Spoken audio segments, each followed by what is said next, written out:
ዶክተሩ ተጨንቆ ሃናን ማስጨነቃት ሃና የመሰላት የአባቷ የኬዝ ጉዳይ ነው። ዶክተሩ ግን ወይዘሮ ባዩሽ ያስጨነቀችው ትገኛለች ማለት ነው።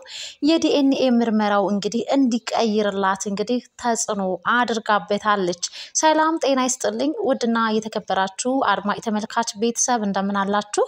ዛሬ እንግዲህ በኖላዊ ድራማ መተናል ማለት ነው። በክፍል 47 እንግዲህ ኖላዊ ድራማ እጅጉን በጣም ልብ አንጠልጣይና አምሮበት ተውቦበት እየተመለከትን ነው ማለት ነው። እንግዲህ የዲኤንኤ ምርመራውን አድርገዋል ማለት ነው። እርግብ እንግዲህ የሌባ አይነ ደረቁና እንግዲህ ያው ባዩሽ ስላበረታታቻት እንግዲህ ያው እኔ ነኝ ልጅ ብላም እንግዲህ በኮንፊደንስ ቀርባለች ማለት ነው። ሃናም በትህትና እናም እንግዲህ የዲኤንኤ ምርመራውን እንግዲህ አድርገዋል ማለት ነው። ዶክተሩም እንግዲህ አንዳንድ ጥያቄ ሲጠይቃቸውም እንዲሁም ደግሞ ፎርምም ሲሞሉም ነበረ። እንግዲህ ወይዘሮ ሜላትና መስፍንም እንግዲህ እናትና አባትም ደም ሰጥተዋል ማለት ነው።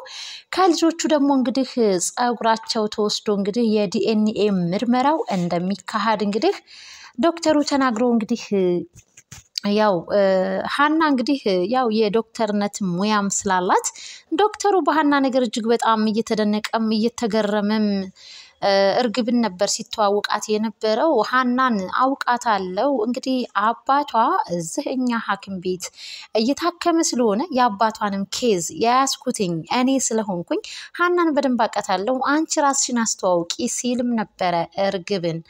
እናም እንግዲህ አሁን ላይ ማዕበል ተጥሎበታል ዶክተሩን እንግዲህ ባዩሽ ብር እንግዲህ በመስጠትና እውነታውን ወደ ውሸት እንዲቀይርላትም እንግዲህ አሳምነዋለች ማለት ነው። ሃናን እንግዲህ የተመለከተውና ያየው ሰው ሃናን እንግዲህ ሲያያትና ሲመለከታት በጣም እያሳዘነችው ነው። ሃና ማለት በስነ ስርዓት እና በዲስፕሊን እንግዲህ የተሞላችና ያደገች ሰው ነችና ሃናን አይቶ የማይወዳት ማንም የለም። ስነ ስርዓቷም ሀሳቧም ተግባሯም እጅጉን በጣም ያስደምማልና ዶክተሩ ግራ እስኪጋባው ድረስ እንግዲህ እየተደናገጠም ይገኛል።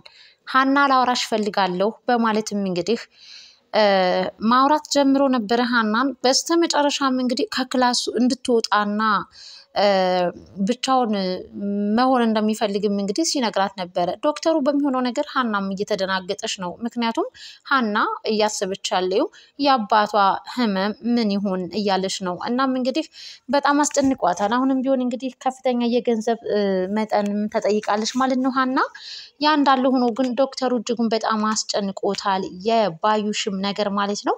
እውነታንም መቀየር ምንም አላስደሰተውም። ነገር ግን ማዕበል ተጥሎበታል። እንደዛ እንግዲህ ተመልክተናል ማለት ነው።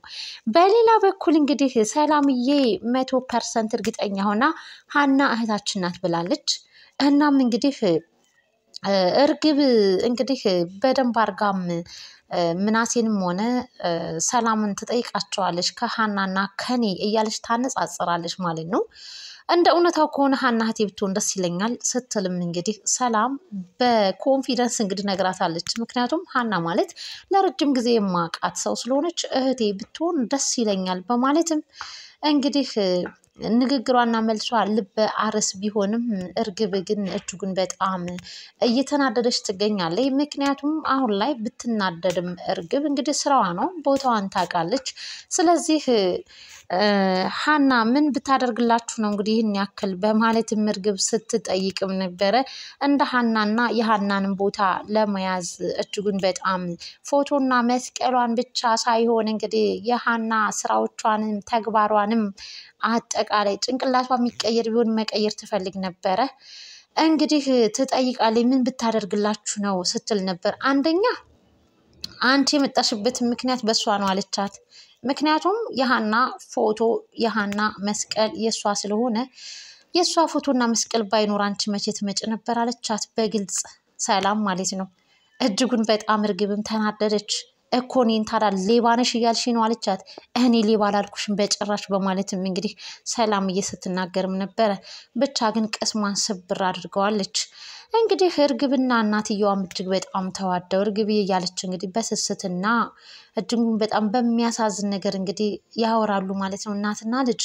እናም እንግዲህ ያው ወይዘሮ ሚላት አሁን ላይ ያው የዲኤንኤ ምርመራውን ልታደርግ የተገደደችው በልጆቿ ምክንያት እንጂ ሀና ልጅ አይደለችም እርግብ ነች ልጄ ብላ እንግዲህ ተማምናለች ማለት ነው። ነገር ግን ልጆቹ አስገድደዋታል። የልጆቹ ፍላጎት እንግዲህ ሀና እህታቸው እንድትሆንላቸው ነው የሚፈልጉት እንደ እውነታው ሲሆን፣ እርግብን እንግዲህ አይፈልጓትም። ሀና እንግዲህ ማንኛውም ሰው ሊወዳትም ልትወደድም ተወዳጅነት በብዙሃኑ ዘንድ እንዲሁም ደግሞ ይቺ የኔ እህት ብትሆን ይቺ የኔ ልጅ ብትሆን ተብሎ ማንኛውም ሰው የሚመኛት ሰው ነች ማለት ነው። ለዛም ምናሴና ሰላምዬ ብቻ ሳይሆኑ መስፍን ትናንት የመጣው ለራሱ ልጅ ብትሆን ብሎ ተማርኳል። እጅጉን በጣም የሀና ነገር ለሀናን ሲመለከታት በጣም ስፍስፍ ነው የሚልላት። እናም ልጅ ብትሆን በጣም ነው ደስ የሚለኝ ሲልም ነበር። አባዬ ብላም እንግዲህ ሰላምዬ ጥያቄ ማቅርባለታለች። ልጅህ ማን ብትሆን ደስ ይልሃል ሰላም ወይ ሀና ወይንስ እርግብ ብላ ስትጠይቆም ነበር።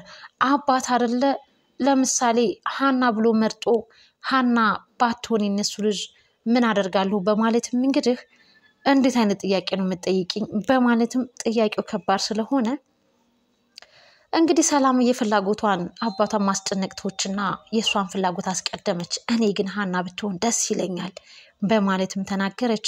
በዛውም ቀጠል ብላ ስለ አባቷ ጠየቀች። ስለ አባቷም ነገረችው ምን አይነት አባት እንዳላት በማለትም እጅጉን በጣም ተደምማም እየተገረመም እንግዲህ አባትየው ስለ ሀናና ስለ አባትየው ሰላምዬ ስትናገር በጣም ተደምሞ እኔን ለማስቀናት ነው እንዴ ሰላምዬ ሲልም እንግዲህ መስፍንም ለልጁ ሲጠይቃት ነበር። ያለውን እውነታና ያየሁትን ነገር ነው የምነግርህ።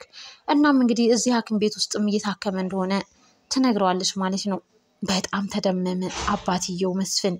የኔ ልጅ ብትሆን ሀና ብሎም ተመኝቷል። ምኞትህ ይሳካል። ነገር ግን አሁን ላይ እንግዲህ የባዩሽን ሴራ ከደረስክበት በእርግጠኝነት ሀና ልጅህ ነች። በድጋሚ የተቃቅፋችሁ አባትና ልጅ ፍቅራችሁን እንደምትገላለጹ ጥርጥር የለኝም። እናም እንግዲህ የደም ናሙና ከሰጡ በኋላ እንግዲህ ወይዘሮ ሚላት ወደ ቤት ተመልሳ ሄዳለች። ምናሴን እንድቀበለው በማለት ነበር ሄደችው። እናም እንግዲህ አባትየው ልጆቹን እየጠበቀ ይገኛል። ከዛ በኋላ እንግዲህ ከናሙና ሰጥተው ከወጡ በኋላ መስፍን እንግዲህ ሀናን ማውራት ፈለገ። እርግብን ውጪ እኔና ሀና ማውራት እንፈልጋለን በማለት እርግብም ይህን ያክል በማለት እንግዲህ አዎ ውጭና እህትሽ ጋር ጠብቂኝ ውጭ ሲላትም ነበረ። እርግብ በቅናት ተንጨረጨረች። ውስጧ ያቃላ እሷ ልጅ ሳትሆን ልጅ ነኝ ብላ ስለመጣች እውነት ተደብቃ አትቀርም ልትዘገይ ትችላለችና ሀናን ግን ማውራት ስለፈለገ አባትየው በጣም በቅናት እንግዲህ አይተናታል ማለት ነው። እናም እንግዲህ ሀናን ማግኘት የፈለገውም እንግዲህ መስፍን የሀናን አባት ማየት ይፈልግ ነበረ። ሀናም አልፈቀደችለትም፣ አይቻልም ብለዋለች። ምክንያቱም እኔ ከእናንተ ጋር የደም ምርመራ ወይንም ደግሞ ቤተሰቦችን አግኝቻለሁ አልነገርኩትም፣ የዲኤንኤ ምርመራም እንደማደርግ አልነገርኩትም። ስለዚህ አባቴን ማየት አትችልም በማለት ትነግረዋለች ማለት ነው። እናም እንግዲህ ለምን እንዴት ማወቅ የለበትም በማለትም ጥያቄውን አስከትሏል። ያው አባዬ ታማሚ ስለሆነ እንደዛ አይነት ነገር ደግሞ ነግሬው እሱን ማስጨነቅም አልፈልግም። የዲኤንኤ ምርመራው እንግዲህ ይለያል በማለትም እንግዲህ ሀና ተናገረች። እናም እንግዲህ በቃ በማለት እንግዲህ ተሰናብታው ትሄዳለች ማለት ነው። እንደው ምን አይነት ቤተሰብ ነው ያሳደገሽ በማለትም እጅጉን በጣም ተደመመባት መስፍን። ልጁ ስትሆን ደግሞ አስባችሁታል እንዴት እንደሚደሰት።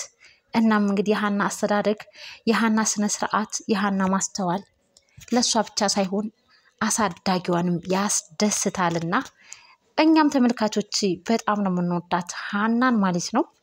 እንግዲህ ስለ ልጆቹ በጣም እያሰበ ነው። እንግዲህ ሁሉም የራሱ የሆነ ሚስጥር ይኖረዋል። እንዴት ነው አንድ ክላስ የሚተኙት እርግብና ሰላም? ምናሴስ እስከ መቼ ነው ሶፋ ላይ የሚተኛው? ይሄን ቤት መሸጥ አለብን፣ ሌላ ቤት እንገዛለን በማለት ሀሳብ ያቀርባል። ወይዘሮ ሜላት የማይታሰብ ነው ብለዋለች። አንተ ያኔ እንደ ሰፈሩ ሰው ልጇን ለጠንቋይ ገበረች ብለክ አምተከኛ አውርተህ ነው ጥለኸኝ የሄድከው። ስለዚህ ይሄ ቤት ለኔ ሚስጥረኛዬም ጓደኛዬም ቤተሰቤም ነው። ይሄም ቤት ትቼውም ልወጣም ሆነ ምንም ላደርገው አልችልም በማለት ትነግረዋለች። እሱም እንግዲህ ከኔ ጋር እኖራለሁ ብለህ ካስበህ ከሆነ ተሳስተሃል ብለዋለች። የኔና አንተ እህል ውሃ ያኔ ጥለኸኝ ከሀገር ስትወጣ ቆሟል። አያገባህም። ይሄ ቤት ለኔ ብዙ ነገሬ ነው በማለትም እንግዲህ ፊት አልሰጠችው። እናም እንግዲህ መስፍንም ቀለል አድርጎ ነገራቶችን ቢያየው ወይዘሮ ሜላት ግን ትልቅ ተቃውሞ አለባት ማለት ነው። እናም እንግዲህ ጥላቸውም እንግዲህ ሀሴትን አክሱም ያኔ የጠፋችባት ጊዜ ነበረ። በዛ ነበር የተለያዩት። ሰፈር ሁሉ ሰውም እንግዲህ ልጇን ለጠንቋይ ሰታና እሷ ልጇን ለጠንቋይ ገብራ ባለሀብት እንደሆነች እስካሁን ድረስ የሚወራባት በጣም በሚያሳዝን ሁኔታ ማለት ነው። እናም እንግዲህ መስፍንም የዛ የሰፈሩን ወሬ ተባባሪም ስለነበረ ትልቅ ቂም ይዛበታለች። አሁን የምርመራ ውጤቱን ስታቅ ከዛ በኋላ አንተም ወደ ነበርክበትና ወደ መጣህበት ትሄዳለህ እንጂ እኔ እናንተማ መሬት ወደ ላይ ከፍ ሰማይ ወደ ታች ዝቅ ቢል መቼም አንድ ላይ ልንሆን አንችልም ብለዋለች። እንጥሉን ቁርጥ አድርገዋለች። እናም እንግዲህ መስፍን ጥሩ ነገር ነበር ያሰበው። ነገር ግን ወይዘሮ ሜላት አልፈለገችም ማለት ነው።